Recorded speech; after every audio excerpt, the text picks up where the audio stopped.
মাননীয় স্পিকার, আপনাকে ধন্যবাদ। বিসমিল্লাহির রহমানির রহিম। আমি প্রথমেই বলতে চাই, আমাদের লিডার, আমাদের প্রধানমন্ত্রী, উনি যে এখন মালয়েশিয়া এবং চায়না থেকে আসলেন, বিশেষ করে চায়নার কথা বলছি আমি।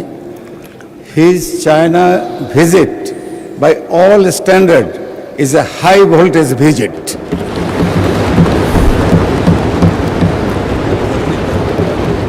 এবং ওখানে নেতৃবৃন্দের সঙ্গে, বিশেষ করে মিস্টার শি জিনপিংয়ের সঙ্গে ওনার যে আলাপ আলোচনা হয়েছে, যা আমরা টিভিতে দেখেছি, ট্রুলি ড্যাজলিং ডিসকাশন।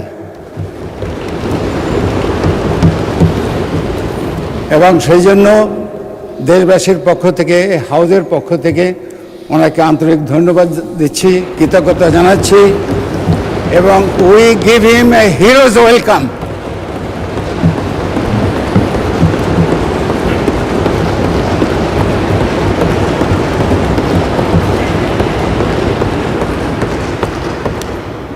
এদেশের জনগণের মধ্যে যারা সবচেয়ে বেশি খুশি হয়েছে, তার মধ্যে আমি একজন। মাননীয় স্পিকার, আমি চায়নাতে গিয়েছিলাম প্রথমবার আমার জীবনে 1966-এ।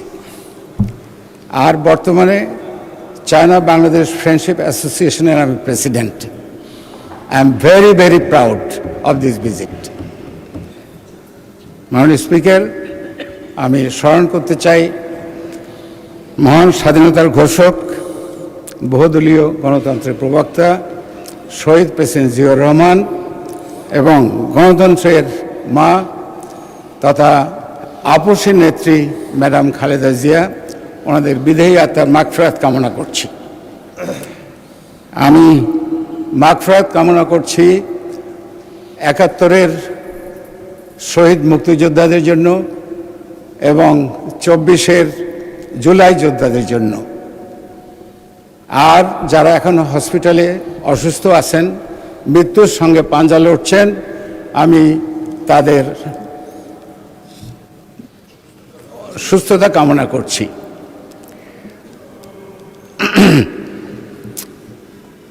মাননীয় স্পিকার, আমি ধন্যবাদ দিচ্ছি আমাদের মাননীয় প্রধানমন্ত্রীকে, যিনি আমাকে আজকে এখানে দাঁড়িয়ে কথা বলার সুযোগ করে দিয়েছেন। আমি ধন্যবাদ দিচ্ছি আমার এলাকার জনগণ, আবাল বৃদ্ধ বনিতা, যারা ১ লক্ষ ভোটের ব্যবধানে ধানের শেষকে জিতিয়ে আমাকে এখানে এই সংসদে তাদের কথা বলার জন্য পাঠিয়েছে। এই সংসদ হলো সেই সংসদ, অনন্য সংসদ, যেখানে বিগত ফ্যাসিস্ট সরকারের আমলে এখানে এমন কেউ নয় যে অত্যাচারিত হয় না, নির্যাতিত হয় নাই। আমাদের বিরুদ্ধে মিথ্যা বানোয়াট মামলা, গ্রেপ্তার, হাজত, কারাবাস, গুম, আয়নাঘর ও ফাঁসির আসামি হয়ে আমরা এখানে আসছি। এবং এখানে যারা আছেন, আমার মনে হয় বাংলাদেশের জনগণের কাছে তারা সবাই হিরো। এবং ভালো করে যদি আমার চারদিকে তাকাই, তাহলে বলতে পারি যে এই হাউস এখন is a gathering of Eagles. Eagle. এবং এই দেশ বাংলাদেশ, যাতে ট্রুলি বলা যায় centre of gravity of south Asia. মাননীয় স্পিকার, এই সরকারের বয়স রাফলি 4 মাস। এই 4 মাসে যে কথা বলে নখের কালি শুকায় নাই, নখের কালি শুকানোর আগেই এই সরকার কাবিখা, কাবিটা, টিআর, ভিজিএফ এর বরাদ্দ দিয়েছেন। মসজিদ, মন্দির, গির্জা, প্যাগোডার জন্য অর্থ, ইমাম, মুয়াজ্জিম, ঠাকুর, পাদ্রী, ভান্তের জন্য ভাতা, বয়স্ক ভাতা, বিধবা ভাতা, মাতৃকালীন ভাতা, প্রতিবন্ধী ভাতা, তারপরে ফ্যামিলি কার্ড, হেলথ কার্ড, কৃষি কার্ড, কৃষি ঋণ মৌকুফ, সারি, টিউবওয়েল, যা গত ৫-৫০ বছরে কোনো সরকার দেয় নাই অথবা দিতে পারে নাই। মাননীয় স্পিকার, আমি ধন্যবাদ দিচ্ছি আমাদের ব্রিলিয়ান্ট ফাইন্যান্স মিনিস্টারকে, জনাব অমির খসরু মাহমুদ চৌধুরীকে, যিনি আমাদের প্রধানমন্ত্রীর প্রত্যক্ষ তত্ত্বাবধানে বিগত ফ্যাসিস্ট সরকার দ্বারা টোটালি ডিস্ট্রয়েড এবং বিধ্বস্ত অর্থনীতির উপর দাঁড় করিয়েছেন এই 234 পৃষ্ঠার 9,38,000 কোটি টাকার দুঃসাহসী গগনস্পর্শী বাজেট। আপনাকে ধন্যবাদ। এই সময়ের মধ্যে রাশিয়া ইউক্রেনের যুদ্ধ চলছিল, আমেরিকা, ইসরায়েল, ইরান, মধ্যপ্রাচ্যে যুদ্ধ চলছিল। এই ধ্বংসলীলা চলা সত্ত্বেও এই সময়োপযোগী যুগান্তকারী দুঃসাহসিক বাজেট প্রদান করার জন্য অর্থমন্ত্রীকে স্যালুট। মাননীয় স্পিকার, এই বাজেট শিশু বান্ধব budget. I am running short of time, আমাকে কাট ডাউন করতে হবে, আমি এলাকার কথা বলতে হবে। মাননীয় স্পিকার, দক্ষিণ অঞ্চল, বিশেষ করে পটুখালী অনুন্নত এলাকা, এবং শহীদ প্রেসিডেন্ট জিয়াউর রহমান এই এলাকার উন্নয়নের জন্য সেই পটুখালী ডিস্ট্রিক্টে তার নিজের জেলা উনি ডিক্লেয়ার করেছিলেন। এবং তারপরে ম্যাডাম খালেদা জিয়া যখন ক্ষমতায় ছিলেন তখন বাংলাদেশের 64টা জেলায় অনেক জেলায় উনি যেতে পারেননি, কিন্তু পটুখালীতে উনি তিনবার গিয়েছিলেন এবং পটুখালীর উন্নয়নের জন্য উনি কখনো কোনো বাজেটে না বলেন নাই। আমরা অত্যন্ত কৃতজ্ঞ। যাই হোক, উন্নয়নের জন্য যে কথাগুলো আমি বলবো, সময় খুব কম, সেজন্য আমি একটু তাড়াতাড়ি পড়ে যাচ্ছি।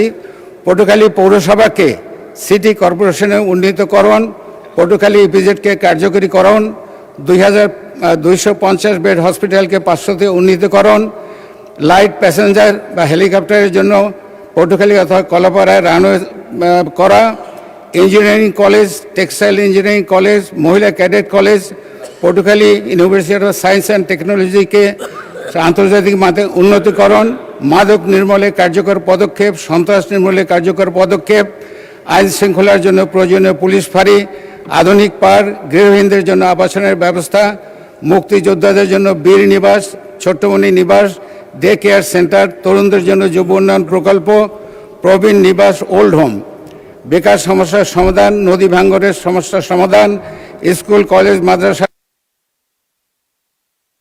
ধন্যবাদ মাননীয় সদস্য। মাননীয় সংসদ নেতা, আপনি সংসদ কক্ষে প্রবেশ করার কিছুক্ষণ আগে এই সংসদের সকল সদস্য, সরকারি দল এবং বিরোধী দল থেকে বক্তব্যের মাধ্যমে একটি প্রস্তাব পাশ করেছে, আপনাকে ধন্যবাদ জানিয়ে। আপনার সাম্প্রতিক মালয়েশিয়া এবং চীন সফরের ফলে দেশের মর্যাদা বৃদ্ধি পেয়েছে বলে সবাই অভিমত ব্যক্ত করেছে এবং বাংলাদেশের অর্থনীতিকে, পররাষ্ট্রনীতিকে এক নূতন দিগন্ত সূচনা করেছেন আপনি এই সফরের মাধ্যমে। সেজন্য আপনাকে ধন্যবাদ জানাচ্ছি এই সংসদের পক্ষ থেকে। Welcome back to this parliament. আপনি কিছু বলতে চাচ্ছেন? জি মাননীয় স্পিকার, আমি কিছু কথা বলতে চাচ্ছি। বিসমিল্লাহির রহমানির রহিম। মাননীয় স্পিকার, যে বিষয়ের উপরে আমাকে ধন্যবাদ জানানো হয়েছে এই সংসদের পক্ষ থেকে, তার জন্য আমি আন্তরিকভাবে কৃতজ্ঞ এবং আন্তরিকভাবে সকল সদস্যকে ধন্যবাদ জানাচ্ছি। মাননীয় স্পিকার, এখানে মূল বিষয় এটি হচ্ছে যে বাংলাদেশের মানুষ আমাদেরকে দায়িত্ব দিয়েছে তাদের স্বার্থ দেখার জন্য। আমাদের দলের অবস্থান থেকে আমরা একটি স্লোগান ব্যবহার করি, সেটি হচ্ছে যে বাংলাদেশ ফার্স্ট বা বাংলাদেশ প্রথম। আমি যে কাজটি করার চেষ্টা করেছি মাননীয় স্পিকার, আমি আমার অবস্থান থেকে আমি আমার দেশের মানুষের স্বার্থ নিয়ে কথা বলার এবং সেই স্বার্থ রক্ষা করার চেষ্টা করেছি মাননীয় স্পিকার। এখানে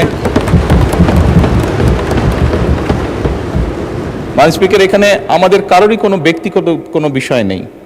এটি যদি কোনো কিছু অর্জন হয়ে থাকে, ভালো কোনো কিছু অর্জন হয়ে থাকে, এটি বাংলাদেশের অর্জন।